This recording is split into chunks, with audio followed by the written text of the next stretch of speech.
Hello दोस्तों, मैं रितेश राज। मैंने एसएससी जेई 2024 में ऑल इंडिया रैंक 18 लाया है एंड मैंने आपके लिए पीवाईक्यू सीरीज़ स्टार्ट किया है। एंड इस सीरीज़ में मैं आपसे सॉल्व करवाऊंगा, मतलब मैं आपके सामने सॉल्व करूंगा अपने जो भी मैंने आंसर की, मतलब जितने भी बार मैंने एसएससी जेई का एग्ज़ाम दिया है उसमें जितने भी मेरे आंसर की हैं उसके क्वेश्चन मैं सॉल्व करवाऊंगा इस सीरीज़ में। अभी के लिए इस वीडियो में मैं एसएससी जेई 2024 का सीबीटी 1 का जो पेपर है उसे सॉल्व करवा रहा हूँ। ये पेपर मैंने सॉल्व किया है और ये मेरी आंसर की है। आपको वीडियो में आप बने रहना। आज की वीडियो काफ़ी ज़्यादा इंपॉर्टेंट है क्योंकि आज के जो 10 क्वेश्चन हैं उनमें बहुत ज़्यादा कॉन्सेप्चुअल क्वेश्चन पूछे गए हैं, काफ़ी न्यूमेरिकल हैं एंड मैं आपको बताऊंगा कि अगर आप चीज़ें भूल रहे हो, अगर आपको ऑप्शन नहीं याद आ रहा है या फिर अगर आपके दिमाग में फार्मूला स्टक नहीं कर रहा है तो क्वेश्चन को कैसे अप्रोच करना है। बने रहना वीडियो के साथ। स्टार्ट करता हूँ मैं वीडियो। पहला क्वेश्चन, जो फर्स्ट क्वेश्चन है, क्वेश्चन नंबर 31, उस पर आते हैं हम लोग। Calculate the inductance. Inductance calculate करना है of an air core solenoid. Length आपका 400 centimetre, area of cross section, उसके बाद फिर 200 टन्स। जो भी क्वेश्चन है, क्वेश्चन में गिवन है वो मैंने यहाँ पे नोट डाउन कर दिया कि लेंथ है, एरिया है, नंबर ऑफ टन्स है। ये जो है आपका एब्सोल्यूट परमेबिलिटी है। Let's come to the solution. यहाँ पे हमें इंडक्टेंस कैलकुलेट करना है। अब इंडक्टेंस का फॉर्मूला क्या होता है? अगर आपको इंडक्टेंस का फॉर्मूला याद है तो वेल एंड गुड, अगर नहीं याद है तो मैं आपको बताता हूँ अप्रोच क्या रखना है आपको, इंडक्टेंस का फॉर्मूला कैसे निकालते हैं। सबसे पहले आप लोगों ने पढ़ा होगा मैग्नेटिक सर्किट में फाई इक्वल टू होता है एमएमएफ बाई रिलक्टेंस, ठीक है। एंड एमएमएफ क्या होता है? वो होता है number of turns into current, और रिलक्टेंस क्या होता है? वो होता है एस। रिलक्टेंस का जो फॉर्मूला है वो होता है आपका एन आई। रिलक्टेंस को हम लोग लिखते हैं 1/न्यू और L/A, ठीक है। Reluctance is similar to resistance. Resistance को जैसे रो L/A से लिखते हैं हम लोग, वैसे ही रिलक्टेंस को हम लोग रो के जगह 1/न्यू कर देते हैं, L/A ऐसे ही रह जाता है, ठीक है। ये याद कर सकते हो, ये तरीका है जिससे मैंने रिलक्टेंस का फॉर्मूला याद किया है।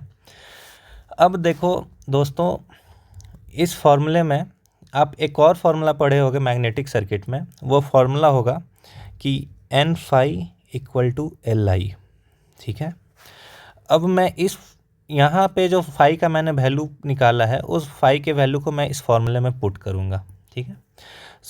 N इंटू फाई का जो वैल्यू था, यानी कि ये जो वैल्यू है इस वाले चीज़ को मैं यहाँ पे पुट करूँगा, Ni डिवाइडेड बाई 1/न्यू L/A equal to L into आई।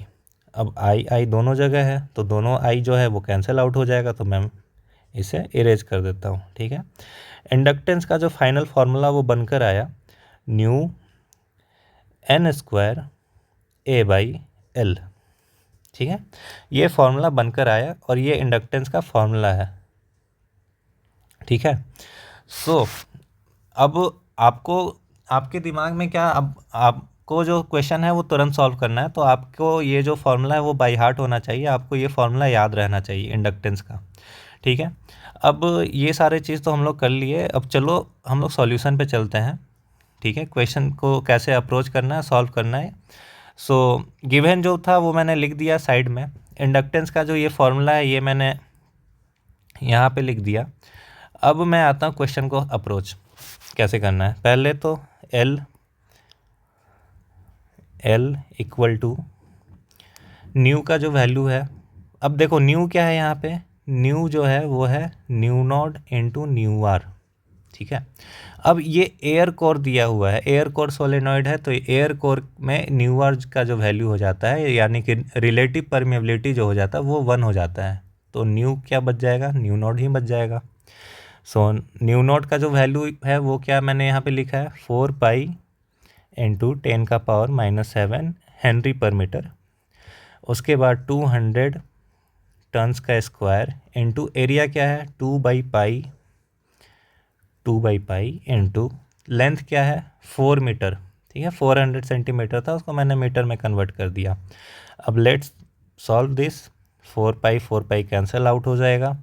उसके बाद फिर जो क्वेश्चन में बचेगा ये हो जाएगा L इक्वल टू 8 0 0 0 0 10 का पावर -7। L का जो वैल्यू आ रहा है वो 8 इंटू 10 का पावर -3 हेनरी आ रहा है, दैट इज़ 8 मिली हेनरी। ठीक है, सो इस क्वेश्चन को ऐसे सॉल्व करना था। मैंने टोटल 4 मिनट्स के अराउंड लिया, क्योंकि मैं फार्मूला भी डिराइव कर दिया इस क्वेश्चन में। ठीक है, आप लोग को फार्मूला जो है वो बाय हार्ट करना है। ये जो फार्मूला है, ये वाला जो फार्मूला है, ये आप लोग याद कर लो। ठीक है, so let's come to the other question. इस क्वेश्चन में which of the following is not correct with reference to full load testing of single phase transformer. ठीक है, फुल लोड टेस्टिंग क्या होता है? Full load testing, full load testing मैं यहाँ पे लिख देता हूँ। फुल लोड टेस्टिंग, या फिर आप कह लो इसको back to back test, back to back test, या फिर इसको कह लो सम्पनर्स टेस्ट। ये एक ही टेस्ट है, उसके अलग अलग नाम है। ठीक है, सो यहाँ पे आपको जो अलग अलग नाम है वो भी याद करना पड़ेगा। जैसे मैंने लास्ट वीडियो में आपको बताया था कि डायोड था वो डीसी फॉरवर्ड रेजिस्टेंस रहता। ठीक है, उसके ही जो अलग नाम थे वो इंक्रीमेंटल रेजिस्टेंस थे, डायनेमिक रेजिस्टेंस थे।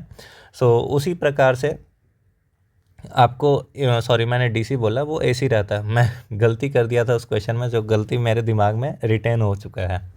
ठीक है, सो लेट्स सी, इस क्वेश्चन में आते हैं। यहाँ पे बोल रहा है कि कौन सा करेक्ट नहीं है। ठीक है, सबसे पहले मैं आपको सम्पनर टेस्ट के बारे में बता दूँ, ये मेरे नोट्स का क्लिप है।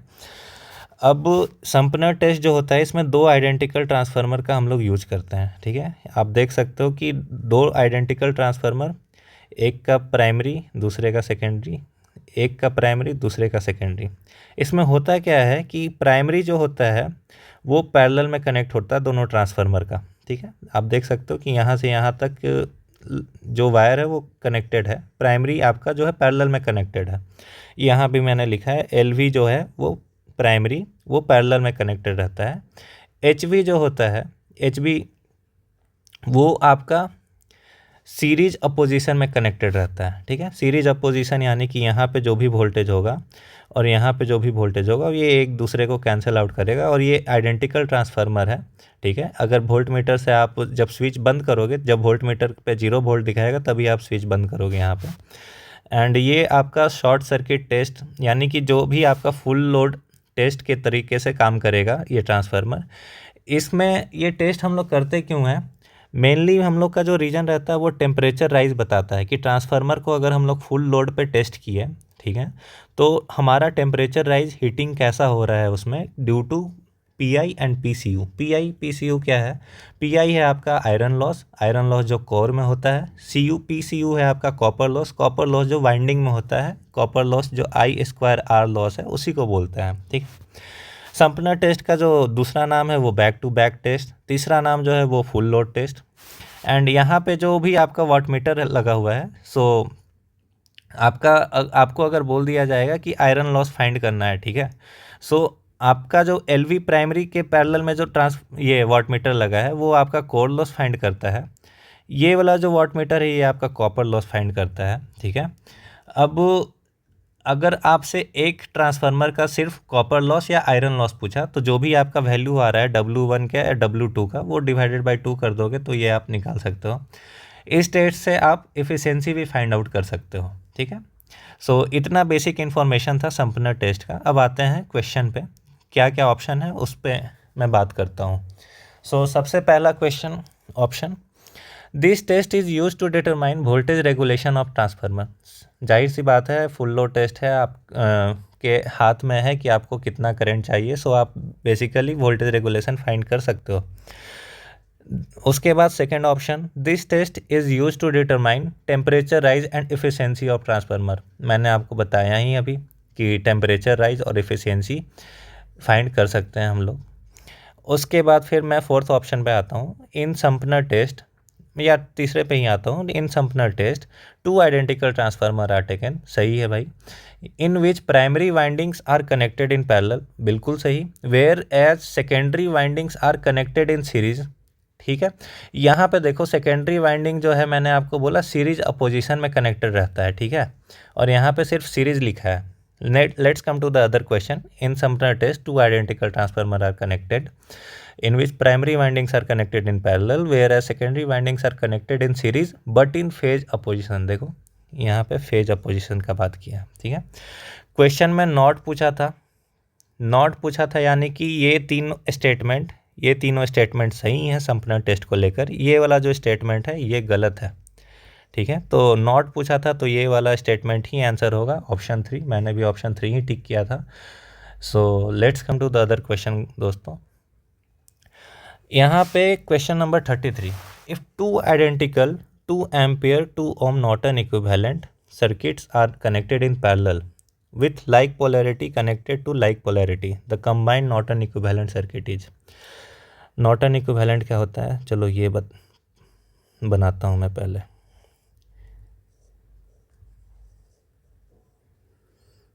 ये है आपका नॉर्टन इक्विवेलेंट, ठीक है।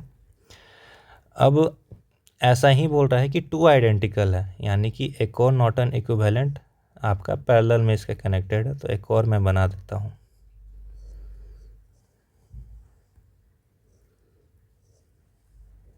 ठीक है। अब आपको क्या पता करना है, कंबाइंड नॉर्टन इक्विवेलेंट पता करना है। तो नॉर्टन्स थ्योरम आपको आना चाहिए, ठीक है। नॉर्टन्स थ्योरम क्या होता है वो मैं पढ़ लेना, ठीक है।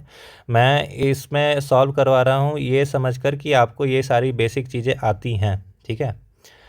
एंड मैं इस क्वेश्चन के थ्रू अपना अप्रोच बता रहा हूँ कि मैं कैसे अप्रोच करता था, ठीक है। तो अब ये सारा क्वेश्चन में गिवन है। मैं सबसे पहले नॉर्टन्स थ्योरम लगाता हूँ। नॉर्टन्स थ्योरम ये बोलता है कि जो भी ए बी पॉइंट है उसको शॉर्ट कर दो, ठीक है। अब यहाँ से देखो, यहाँ से 2 एम्पेयर आ रहा है, यहाँ से 2 एम्पेयर आ रहा है, ये 0 ओम का रेजिस्टेंस पाथ है। तो क्या एक भी करंट इसमें फ्लो करेगा? बिल्कुल नहीं करेगा, कोई करंट नहीं फ्लो करेगा। जो भी करंट है वो सारा इसमें फ्लो करेगा।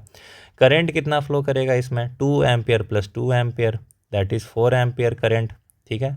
तो आई जो हो गया वो हमारा 4 एम्पियर हो गया।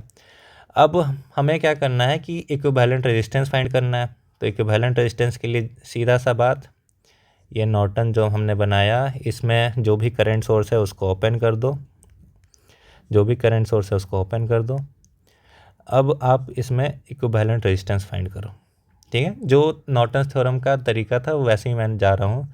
तो RTH जो आ जाएगा वो 2 पैरेलल 2 दैट इज़ 1 ओम। अब देखो ऑप्शन में 4 ampere 1 ohm, option 2 is correct. मैंने भी ऑप्शन 2 ही चूज़ किया था। इतने आसानी से क्वेश्चन बनते हैं। Let's come to question number 34। यहाँ पे ये इंडक्शन मोटर का क्वेश्चन है, रोटर करंट फ्रीक्वेंसी, ठीक है। Rotor current frequency is equal to, देखो सीधा सा बात है यार, फ्रीक्वेंसी जो होता है रोटर का इंडक्शन मोटर में वो SFS होता है, ठीक है। FS क्या है? स्टेटर फ्रीक्वेंसी मत मान लेना, इसको सप्लाई फ्रीक्वेंसी मान कर चलो, ठीक है। कंफ्यूज मत हो जाना बस इसमें, ये सप्लाई फ्रीक्वेंसी है। तो S क्या होता है? ये होता है स्लीप, इसको फ्रैक्शनल स्लीप भी बोल सकते हो आप। सो इसमें जो ऑप्शन सही है वो होगा सप्लाई फ्रीक्वेंसी। ये बहुत ही ज़्यादा आसान क्वेश्चन है, आप इंडक्शन मोटर पढ़ोगे तो वो स्टार्टिंग में बेसिक्स में ही बताया जाता है ये सारा चीज़ें। अब आता हूँ मैं question number 35। Question number 35, choose the correct alternative regarding an electric iron, ठीक है। Halogen bulbs are used in electric iron. यार आयरन में मैंने हेलोजन बल्ब तो नहीं देखा है, ठीक है। सो ये ऑप्शन तो मैंने एलिमिनेट कर दिया था एग्ज़ाम में। Magnesium oxide powder is used for insulation purpose of the heating element. देखो ये ऑप्शन, ये इस क्वेश्चन को मैंने अटैम्प्ट नहीं किया यहाँ पे, ठीक है। सो मैं इस ऑप्शन में डाउट में था। The thermostat used in electric iron makes use of single metal strip, और ये ऑप्शन मुझे समझ में नहीं आ रहा था। तो ये दोनों ऑप्शन में मैं कन्फ्यूजन में था। The heating element is made up of chromium, बिल्कुल ही गलत। हीटिंग एलिमेंट जो होता है आयरन का वो क्रोमियम का नहीं नाइक्रोम का बना रहता है, ठीक है। ये नाइक्रोम का बना रहता है। सो 2 ऑप्शन में मैं डाउट में था। मुझे लग रहा था कि थर्मोस्टेट होगा, फिर 2 मिनट के बाद लगता था कि मुझे मैग्नीशियम ऑक्साइड होगा, मतलब तो इस वजह से मैंने इस क्वेश्चन को अटेम्प्ट नहीं किया, ठीक है। बाद में मैग्नीशियम ऑक्साइड ही निकला। मुझे थोड़ा बहुत तो लग रहा था कि मैग्नीशियम ऑक्साइड होना चाहिए, लेकिन मैं रिस्क नहीं लेना चाह रहा था, ठीक है, क्योंकि नेगेटिव भी जाते हैं आंसर, ज़्यादा मार्क करोगे आप तो, एंड मुझे एक्यूरेसी भी हाई मेंटेन करना था, इसलिए मैंने इस क्वेश्चन में रिस्क नहीं लिया। सो मैंने गूगल पे सर्च किया इस क्वेश्चन का जो भी आंसर था, क्यों मैग्नीशियम ऑक्साइड क्या होता है। सो मैग्नीशियम ऑक्साइड क्या है, मैग्नीशियम ऑक्साइड पाउडर है, ठीक है। वो आपका एक इलेक्ट्रिकल इंसुलेटर की तरह काम करता है और हीट को अच्छे से कंडक्ट करता है, ठीक है। हीट को अच्छे से कंडक्ट करता है और इलेक्ट्रिकल इंसुलेटर यानी कि करंट फ्लो नहीं होने देगा उसमें से, एक इंसुलेशन की तरह काम कर रहा है, लेकिन आपका अगर हीट है तो वो इजीली फ्लो करवाएगा, ठीक है, within heating elements to safely transfer heat from heating wire to outer metal tube. यही होता है, वायर में हम लोग करंट पास करवाते हैं आयरन में, बाहर का जो सरफेस होता है वो मेटल का रहता है, उसमें वो हीट ट्रांसफ़र करवाएगा मैग्नीशियम ऑक्साइड, ठीक है, जो preventing electrical short circuit and ensuring efficient high temperature operation. Its high dielectric strength and thermal conductivity makes it ideal for its dual role in appliances, stoves, cooktops, industrial heaters, ठीक है। अब ये तो थी theory, आप लोग भी read कर लेना वीडियो को पॉज करके। मैं आपको अब समझाता हूँ आयरन का वर्किंग। ये है आपका आयरन, ठीक है, ये बेसिक सा डायग्राम है, ये आयरन नहीं कुछ और भी हो सकता है, लेकिन वर्किंग जो है इसमें मैं समझा दूंगा, आपको समझ में आ जाएगा। ये है नाइक्रोम वायर, ये जो रेड कलर की जो स्ट्रिप दिख रही होगी रेजिस्टेंस की तरह, ये है आपकी नाइक्रोम वायर, हीटिंग एलिमेंट इसको बोलते हैं।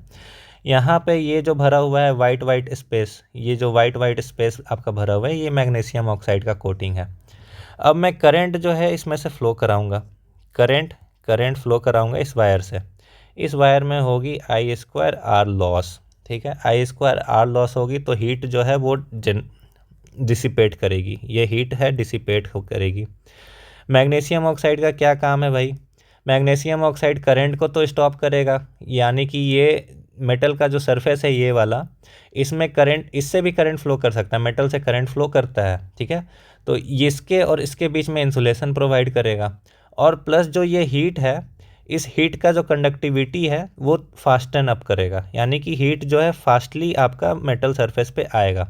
यानी कि ये जो प्रिंसिपल है, ये आप ध्यान दोगे कि ये आपका जो इलेक्ट्रिक वाटर हीटर होता है, ठीक है, उसमें भी ये यूज करते हैं हम लोग, जो रड से हम लोग पानी गर्म करते हैं वहाँ भी ये यूज करते हैं प्रिंसिपल को, एंड ये ही सेम प्रिंसिपल आपका इलेक्ट्रिक आयरन में भी यूज होता है, ठीक है दोस्तों।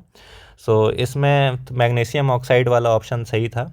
ये थर्मोस्टेट जो है इलेक्ट्रिक आयरन में make use of single metal strip, मुझे ज़्यादा इसके बारे में आइडिया नहीं था तो मैंने इस क्वेश्चन को अटेम्प्ट नहीं किया, ठीक है। Let's come to the other question. The total capacitance between points P and Q in figure is. अब देखो इस क्वेश्चन में कैपेसिटेंस, इक्विवेलेंट कैपेसिटेंस हमसे पूछा है, ठीक है, तो ये दोनों कंबाइन होकर कितने हो जाएंगे, 1 + 2 3 फैरड, ये दोनों कंबाइन होकर कितने हो जाएंगे, 2 फैरड, और ये 6 फैरड। मैं आपको बता दूं कि रेजिस्टेंस है, ठीक है, रेजिस्टेंस अगर पैरेलल में कनेक्टेड है तो वो आपका आर इक्विवेलेंट जो होता है वो आपका इस तरीके से होता है, R1 + R2, ठीक है। अगर रेजिस्टेंस सीरीज़ में कनेक्टेड है तो आर इक्विवेलेंट जो होता है वो आपका होता है R1 + R2 + R3, ठीक है। यहाँ पे R1 R2 आपका रेजिस्टेंस है, आप कंफ्यूज मत हो जाना, R1 R2 R3 आपका रेजिस्टेंस है। अगर यही सेम चीज़ कैपेसिटर के मैं साथ रिपीट करूँ, ठीक है, तो कैपेसिटर अगर पैरेलल में कनेक्टेड है, ठीक है, तो कैपेसिटर अगर C1 C2 कनेक्टेड है तो यहाँ पे जो C इक्विवेलेंट है, यहाँ पे सीरीज वाला फॉर्मूला लग जाता है C1 + C2। अगर कैपेसिटर सीरीज़ में कनेक्टेड है तो यहाँ पे फॉर्मूला लग जाएगा जो रजिस्टर में पैरेलल में यूज होता है, 1 + C1 + 1 + C2 + 1 + C3, ठीक है, यहाँ पे कंफ्यूज मत हो जाना, ये 1 है।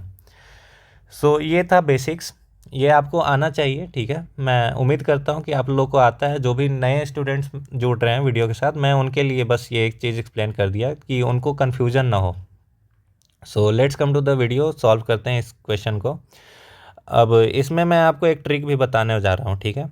सो इक्विवेलेंट मैं बना देता हूँ इसका। 3 कैपेसिटर सीरीज़ में है कनेक्टेड। ठीक है दोस्तों, अब यहाँ पे इसका है 3 फैरड, इसका है 6 फैरड और इसका है 2 फैरड। ठीक है, अब आप पहले सॉल्व करोगे 3 और 6 में। ठीक है, तो आप देख रहे हो 3 6 से, मतलब 3 6 को अगर आप पैरेलली सॉल्व करोगे 3 इंटू 6 3 प्लस 6। ठीक है, जो भी है आपका यहाँ पे 3 इंटू 6 इंटू 9 हो गया। अब इस चीज़ को मैं ट्रिक से आपको समझाता हूँ क्या करना है इसमें। 3 6 से कितने टाइम्स बड़ा है? 3 6 से आपका 2 टाइम्स बड़ा है। 3 इंटू 2 जा 6 होता है। ठीक है, तो जाहिर सी बात है अगर आपको इक्विवेलेंट फाइंड करना है इसका, ये ट्रिक है। 6 लिखो ऊपर में, जो भी बड़ा है। कितने टाइम्स बड़ा है? 2 टाइम्स बड़ा है, 2 प्लस 1। ठीक है, ये आप सॉल्व कर दो 6/3 यानी कि 2 फैरड इसका इक्विवेलेंट आ जाएगा।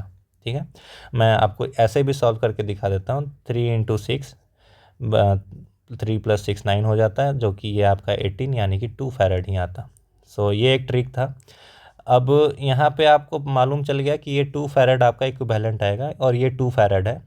2 फैरड 2 फैरड 2 फैरड जो है, यहाँ पे अब फिर से मैं ट्रिक लगाता हूँ। ठीक है, 2 के से कितने टाइम्स ज़्यादा है? 1 ही टाइम्स ज़्यादा है। तो दोनों में से एक को डिनोमिनेटर में लिखो, जो बड़ा वाला क्वांटिटी रहता है। नीचे में 1 टाइम्स बड़ा है, उसमें +1 कर दो।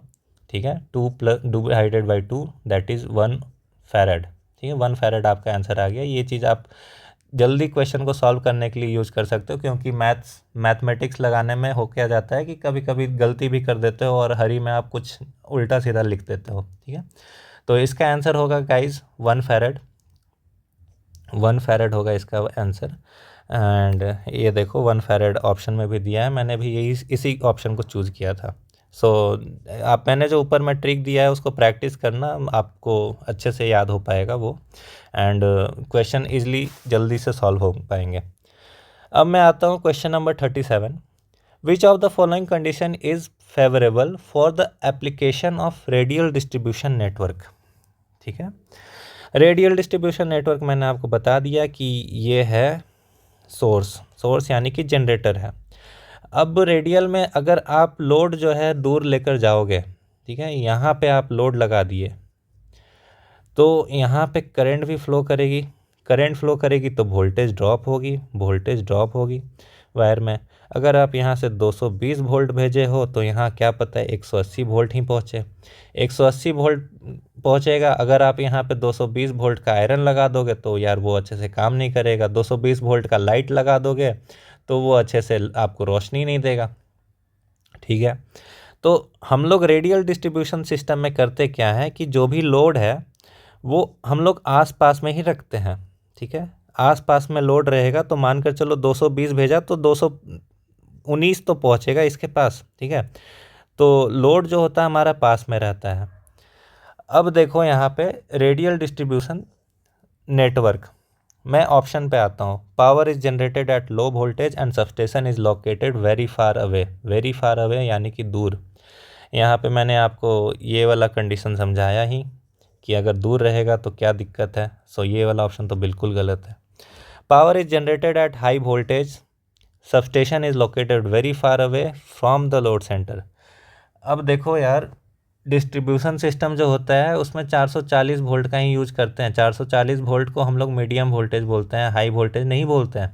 ठीक है, अगर हम लोग को हाई वोल्टेज ही जनरेट करना है तो हाई वोल्टेज पे हम लोग ट्रांसमिशन करते हैं। ठीक है, तो ये ऑप्शन भी गलत है आपका। एंड हाई वोल्टेज पे भी अगर आप जनरेट कर रहे हो तो फिर भी आपका वोल्टेज जो है मानकर चलो 11 kV पे जनरेट किए, तो जितना ज़्यादा दूर लेकर जाओगे तो वोल्टेज ड्रॉप तो होगी ही वहाँ पे। ठीक है, let's come to the other option. Power is generated at high voltage and substation is located at the load centre. जाहिर सी बात है हाई वोल्टेज पे पावर जनरेशन नहीं होता है, मीडियम वोल्टेज पे हम लोग डिस्ट्रीब्यूशन करते हैं पावर का, तो ये भी ऑप्शन गलत है। बचता है आखिरी ऑप्शन, यही सही होगा एंड यही सही भी है। Power is generated at low voltage, substation is located eight load centre यानी कि सबस्टेशन जो है ये जो सबस्टेशन है ये आपका लोड के नज़दीक में लोकेटेड है। So option 4 is correct. मैंने भी ऑप्शन 4 ही चूज़ किया था। So let's come to the other question number 38। So question number 38 में दोस्तों, which of the following factor is not related to the reluctance of the magnetic circuit. ठीक है, अब यहाँ पे फ्लक्स जो है, मैंने ऊपर में आपको इंडक्टेंस का फॉर्मूला तो समझा ही दिया, ठीक है, कि इंडक्टेंस कैसे फाइंड करना रहता है। मैं यहाँ पे लिख के रखा था कि यहाँ पे आपको बताऊंगे इंडक्टेंस का कैसे निकालना है। तो सीधा सा बात है, रेजिस्टेंस क्या होता है, rho L by A. Similar to reluctance magnetic circuit में हो, similar to resistance in electrical circuit, magnetic circuit में होता है रिलक्टेंस। ठीक है, तो रिलक्टेंस का फॉर्मूला क्या होता है, 1/μ L/A। ठीक है, बस फ़र्क इतना होता है कि ये रो जो है यहाँ पे 1/μ बन जाता है। रो होता है रजिस्टिविटी और ये होता है परमिएबिलिटी। ठीक है, परमिएबिलिटी। सो ये है फॉर्मूला रिलक्टेंस का, रिलक्टेंस का फॉर्मूला है ये। सो आते हैं ऑप्शन में, area of cross section of the circuit. देखो यार, एरिया ऑफ क्रॉस सेक्शन तो है, यानी कि रिलक्टेंस जो है एरिया ऑफ क्रॉस सेक्शन के इन्वर्सली प्रोपोर्शनल रहता है, तो ये ऑप्शन तो रिलेटेड है। Length of magnetic circuit, reluctance is directly proportional to length of magnetic circuit, true. Magnetomotive force, कहीं भी मैग्नेटोमोटिव फोर्स यहाँ पे नहीं दिख रहा है, ठीक है, इस फॉर्मूले में दिख रहा है। सो ये फॉर्मूला डिफरेंट है, ये मैग्नेटिक सर्किट का फॉर्मूला डिफरेंट है, ये स्ट्रक्चरल फार्मूला है रिलक्टेंस का। तो यहाँ पे तो मैग्नेटोमोटिव फोर्स का कोई रोल नहीं रहता है रिलक्टेंस में, तो ये ऑप्शन गलत हो गया। नेचर ऑफ मैग्नेटिक मटेरियल, जो न्यू है, जो मैग्नेटिक मटेरियल होती है, ठीक है, डिफरेंट मैग्नेटिक मटेरियल का जो न्यू होता है यानी कि परमेबिलिटी होता है वो डिफरेंट डिफरेंट रहता है। तो जाहिर सी बात है, नेचर ऑफ मैग्नेटिक मटेरियल पे भी डिपेंड करता है आपका रिलक्टेंस। ठीक है, तो किस पे नहीं डिपेंड कर रहा है, मैग्नेटोमोटिव फोर्स। तो इसमें जो करेक्ट ऑप्शन होगा वो आपका मैग्नेटोमोटिव फोर्स ही होगा। ठीक है, क्योंकि इसमें नॉट रिलेटेड पूछा था, रिलेटेड नहीं पूछा गया था इसमें। सो दोस्तों चलो हम लोग सेकेंड लास्ट क्वेश्चन में चलते हैं, that is question number 39। Advantage of using soft starter for an induction motor is for protection against. ये तो यार कोई भी बता देगा, ठीक है। अगर सिर्फ मैं स्टार्टर क्यों लगाऊंगा, मैं ओवर करंट के लिए क्या अलग स्टार्टर लगाऊंगा, फेज फेलियर के लिए अलग लगाऊंगा क्या, और अंडर करंट के लिए मैं अलग लगाऊंगा। जाहिर सी बात है, मैं चाहूँगा कि एक स्टार्टर लगाऊं और उसमें मुझे हर तरह का प्रोटेक्शन मिले। ठीक है, तो इसमें phase failure, over current, under current, ये तीनों तरह का प्रोटेक्शन मिलता है मुझे सॉफ्ट स्टार्टर में। सो इसलिए हम लोग सॉफ्ट स्टार्टर का यूज़ करते हैं इंडक्शन मोटर के प्रोटेक्शन में। ठीक है, तो ऑप्शन 3 यहाँ पे सही है, मैंने भी वही चूज़ किया था। Let's come to the last question, that is question number 40। In a transistor the dash region is the widest and the dash region is the thinnest of all. अब देखो, ये है ट्रांजिस्टर, ठीक है, ट्रांजिस्टर का जो सबसे थिनेस्ट रीजन होता है वो होता है बेस, सबसे वाइडेस्ट रीजन होता है वो होता है कलेक्टर, और जो मॉडरेट वाला रीजन रहता है वो होता है इमीटर। ठीक है, ये है ट्रांजिस्टर, ये आपका बन गया। ठीक है, मैं ट्रांजिस्टर के मेरे जो नोट्स में थे क्लिप, वो उस क्लिप को मैंने यहाँ पे अटैच किया है, आपको समझने में अंडरस्टैंडिंग होगा। बीजेटी का जो डिज़ाइन है, बीजेटी यानी कि बाईपोलर जंक्शन ट्रांजिस्टर। ठीक है, सो जाहिर सी बात है, ये है आपका एरिया वाइज, ये एरिया वाइज है, डोपिंग वाइज नहीं पूछा गया है। ठीक है, सो रीजन है यानी कि एरिया की बात की जा रही है, यहाँ पे डोपिंग की बात नहीं की जा रही है। अगर आपसे एग्ज़ाम में डोपिंग के बारे में पूछ लिया जाए कि डोपिंग लेवल क्या रहता है, तो थियोरेटिकली सबसे ज़्यादा इमीटर जो है वो हेवली डॉप्ड रहता है।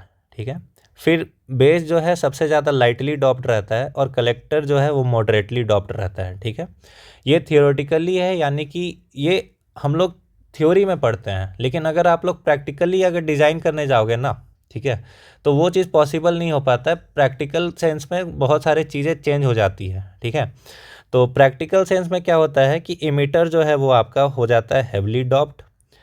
ठीक है, बेस जो होता है वो हो जाता है मॉडरेटली डॉप्ड, और कलेक्टर क्या होता है वो हो जाता है लाइटली डॉप्ड। ठीक है, बेस और कलेक्टर में बस फ़र्क आता है। ठीक है, सो ये होता है प्रैक्टिकली। प्रैक्टिकली लैब में ये चीज़ पॉसिबल नहीं है, क्योंकि हम लोग सबस्ट्रैट पे करते हैं। जैसे देखो, सबसे पहले हम लोग इमीटर का सबस्ट्रैट लिए, ठीक है, इमीटर का सबस्ट्रैट नहीं, कलेक्टर का सबस्ट्रैट लिए, ठीक है। तो ये कलेक्टर का सबस्ट्रैट है। इसमें कुछ रीजन पे मैं किया क्या कि बेस का डॉपिंग करना शुरू किया, तो बेस हो गया मेरा मॉडरेटली डॉप्ड, ठीक है। ये कलेक्टर था, ये बेस हो गया मॉडरेटली डॉप्ड। उसके बाद थोड़ा सा और डॉपिंग इंक्रीज किया तो ये बन गया मेरा इमीटर, ठीक है। यही चीज़ मैं यहाँ पे ड्रॉ किया हूँ, तो आपको समझ में आ रहा होगा। अब मैं मेन मुद्दे पे आता हूँ कि अगर एग्ज़ाम में आपसे पूछा गया कि डोपिंग पे क्या करना है, तो जाहिर सी बात है जेई लेवल का जो एग्ज़ाम रहता है उसमें आप थियोरेटिकली वाले के साथ जाओ कि इमीटर हेवली डॉप्ड है, बेस लाइटली डॉप्ड है, कलेक्टर मॉडरेटली डॉप्ड है। जो हायर लेवल के एग्ज़ाम होते हैं, गेट हो गया, इंजीनियरिंग सर्विसेज हो गया, उसमें आपका क्लैरिटी रहेगा कि प्रैक्टिकली पूछ रहा है या थियोरेटिकली पूछ रहा है। So don't worry about that. इतने ज़्यादा हार्ड, मतलब इस टाइप का क्वेश्चन एसएससी अवॉइड ही करता है पूछना, ठीक है। और अगर पूछता भी है तो आप थियोरेटिकली के साथ जाओ, प्रैक्टिकली वाले के साथ मत जाओ, ठीक है। यहाँ पे मैंने एरिया वाइज भी लिखा, एरिया जो है कलेक्टर का सबसे ज़्यादा हाईएस्ट रहता है। यहाँ पे भी मैंने आपको समझा दिया, एरिया कलेक्टर का हाईएस्ट है, ठीक है। ये जो एरिया है कलेक्टर का हाईएस्ट है। फिर होता है इमीटर का, और बेस का जो एरिया होता है वो थीनेस्ट रहता है, ठीक है। यहाँ पे मैंने दिखाया है आपको, बेस जो है आपका थीनेस्ट है, कलेक्टर वाइडेस्ट है, और उसके बाद मॉडरेट एरिया है आपका इमीटर का। सो ठीक है दोस्तों, आज के वीडियो में इतना ही था। मैं कल फिर आपके लिए जो बचे हुए क्वेश्चन हैं उनके मैं 10-10 क्वेश्चन करके ला रहा हूँ, एंड आई होप कि ये इस वीडियो से आपको काफ़ी ज़्यादा हेल्प हुआ होगा, आपके टेक्निकल नॉलेज में इम्प्रूवमेंट आए होंगे। सो ओके, आई होप कि आपकी प्रिपरेशन जर्नी जो है काफ़ी अच्छे से चल रही है, आप लोग टेस्ट लगा रहे हो कंटिन्यूअसली, एंड जो भी आपकी गलतियाँ हो रही हैं उन गलतियों पे आप लोग काम कर रहे हो। सो ठीक है, happy Ganesh Chaturthi, and all the best for your preparation.